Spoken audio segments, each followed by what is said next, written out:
আসসালামু আলাইকুম দর্শক, আবারও খুব সেন্সিটিভ একটি বিষয় আলোচনা করতে চাই। আমাদের প্রধান উপদেষ্টা রোহিঙ্গা সমস্যা এবং অগ্রাধিকার বিষয়ক হাই রিপ্রেজেন্টেটিভ ডক্টর খলিলুর রহমানকে যে জাতীয় নিরাপত্তা উপদেষ্টা হিসেবে নিয়োগ দেওয়া হলো তা নিয়ে এখনও দেশে এবং দেশের বাইরে বিভিন্ন মহলে গণমাধ্যমে আলোচনা সমালোচনা চলছে এবং অবশ্যই এটি নিয়ে খুবই স্পর্শকাতর এবং গুরুত্বপূর্ণ কিছু প্রশ্নের জন্ম হয়েছে। যেহেতু জাতীয় নিরাপত্তা উপদেষ্টা পদটি অনেক বেশি সেন্সিটিভ, অনেক বেশি গুরুত্বপূর্ণ, এই পদে যিনি থাকবেন তাকে অবশ্যই সামরিক স্ট্র্যাটেজি, জিও স্ট্র্যাটেজিক্যাল পলিসি এবং কূটনীতি সম্পর্কে ব্যাপক অভিজ্ঞতা থাকতে হয়। তার কি এইসব অভিজ্ঞতার সব কিছু আছে? এবং এরই মধ্যে যে খুবই স্পর্শকাতর যে প্রশ্নগুলোর জন্ম হয়েছে তা হচ্ছে ডক্টর খলিলুর রহমানকে এই পদ দিয়ে তার স্ট্যাটাসটি যে পর্যায়ে নিয়ে যাওয়া হলো তা কি জেনারেল ওয়াকারুজ্জামান আমাদের সেনা প্রধানের মুখোমুখি দাঁড় করানোর চেষ্টা করা হচ্ছে? আমরা জানি যে নির্বাচন ইস্যু সহ নানান বিষয়ে আমাদের প্রধান উপদেষ্টার সঙ্গে সেনাপ্রধান জেনারেল ওয়াকারুজ্জামানের মধ্যে একটা দূরত্ব সৃষ্টি হয়েছে। এটা ওপেন সিক্রেট, বেশ আগে থেকে অনেকে খোলামেলাভাবে বলছেন। সেই জায়গা থেকে জেনারেল ওয়াকারুজ্জামানের ক্ষমতার মধ্যে একটি ভারসাম্য সৃষ্টির জন্য কি ডক্টর মোহাম্মদ ইউনূসের মনের মধ্যে এরকম একটি মানসিকতা আরও আগে থেকেই কাজ করছিল যে এরকম একটি পদে অন্য কাউকে নিয়োগ দেওয়া হবে, ডক্টর খলিলুর রহমানের মতন কাউকে?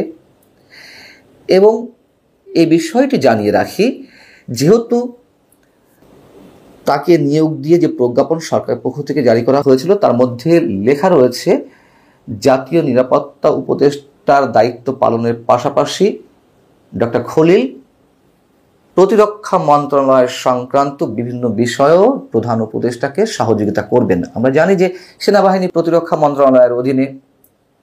সেই জায়গা থেকে জাতীয় নিরাপত্তা উপদেষ্টা এবং প্রতিরক্ষা মন্ত্রণালয়ের কাজে ইনভলভ হওয়ার সুযোগ পেয়ে ডক্টর খলিলুর রহমান যদি কোনো ধরনের খবরদারি বা দিক নির্দেশনা দিয়ে থাকেন সেগুলো জেনারেল ওয়াকারকে নিশ্চয়ই মানা হতে পারে।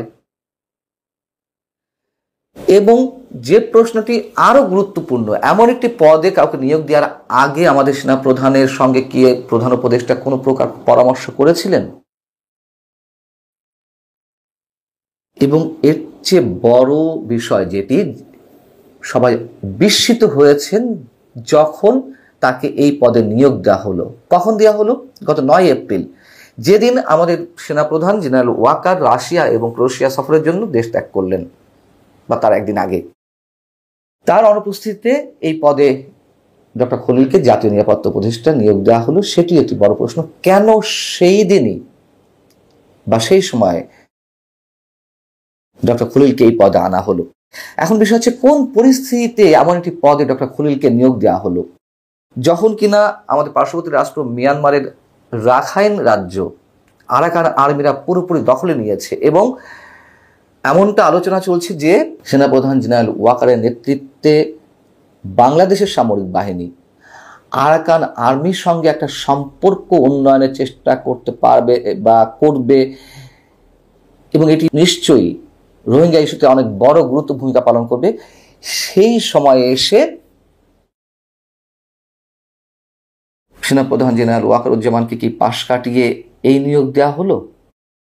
5 আগস্টের পর যখন আইন শৃঙ্খলা পরিস্থিতি ভেঙে পড়ে, যখন জঙ্গিবাদে সংশ্লিষ্ট অনেককে ছেড়ে দেওয়া হলো জামিনের মাধ্যমে, যখন দেশে খুন, ধর্ষণ, সহিংসতার মতন ভয়ঙ্কর অপরাধগুলো ডালপালা মেলতে থাকলো এবং প্রতিহিংসার রাজনীতি তীব্র হয়ে উঠছিল, সেই জায়গাটিতে তো জেনারেল ওয়াকার জীবনের ঝুঁকি নিয়ে তিনি বাংলাদেশকে স্থিতিশীল রাখতে তার একটা ভূমিকা আমরা দেখার চেষ্টা করছি, আমাদের সামনে তিনি তুলে ধরছেন যেভাবেই হোক।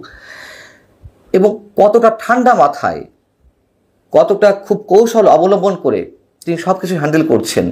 তিনি এমন সব পরিস্থিতির মধ্যে সরকারের বিরুদ্ধে না গিয়ে বরং সরকারকে বিচলিত না করে তিনি তার রোলটি প্লে করার চেষ্টা করছিলেন। এবং 25 ফেব্রুয়ারি তিনি যে বক্তব্য দিয়েছিলেন, এমন কিছু করা ঠিক নয় যাতে করে দেশের সার্বভৌমত্ব বিপন্ন হয়, স্বাধীনতা সার্বভৌমত্ব, সেটি নিয়ে যখন সমালোচনা হলো তখন ডক্টর খলিলুর রহমানের মতন মানুষকে এই পদে নেওয়া হলো, যার কিনা মার্কিন পাসপোর্ট রয়েছে, তিনি যুক্তরাষ্ট্রের কানেকটিকাটের বাসিন্দা।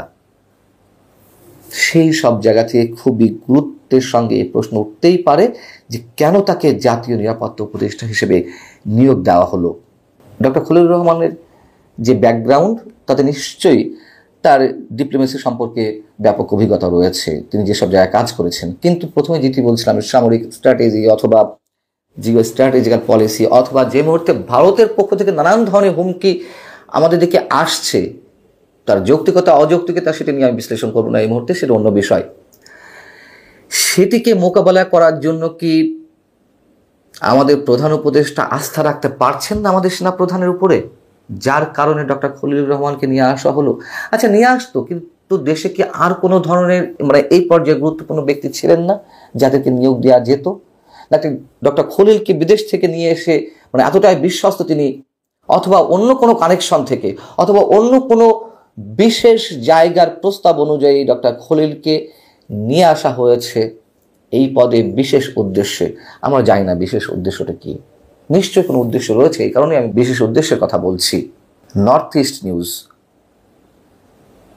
ভারতের অন্যতম একটি গণমাধ্যম, তারাও যা বলছে, তাদের যে মন্তব্য সেটি হচ্ছে ডক্টর খলিলুর রহমান এখন বাংলাদেশ ও মিয়ানমারে মার্কিন যুক্তরাষ্ট্রের নিরাপত্তার স্বার্থের প্রতি আরো বেশি সহনশীল হবেন।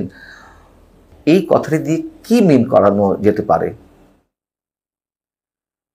আমাদের রাজনীতি যেমন জটিল হয়ে উঠেছে 5 আগস্টের পরে, ঠিক আন্তর্জাতিকভাবে জিও স্ট্র্যাটেজিক্যালি বলা যায় ভূ রাজনীতি আরো ভয়ঙ্কর জটিল হয়ে উঠেছে। সেইগুলো মোকাবেলা করার ক্ষেত্রে ডক্টর খলিল কি খুব যোগ্য ব্যক্তি? এবং আরও যে প্রশ্ন উঠেছে, তিনি যে কথাটি বললাম, তিনি একটি বিদেশি নাগরিক, কেন একজন বিদেশি নাগরিকের হাতে বাংলাদেশের নিরাপত্তার দায়িত্ব তুলে দিতে হবে? যারা বলছেন যে রহস্যময়, আমি তাদের সঙ্গে একমত। বিষয়টি আসলেই খুব সহজভাবে নেওয়ার কিছু নেই। আল্লাহ হাফিজ, ভালো থাকুন সবাই।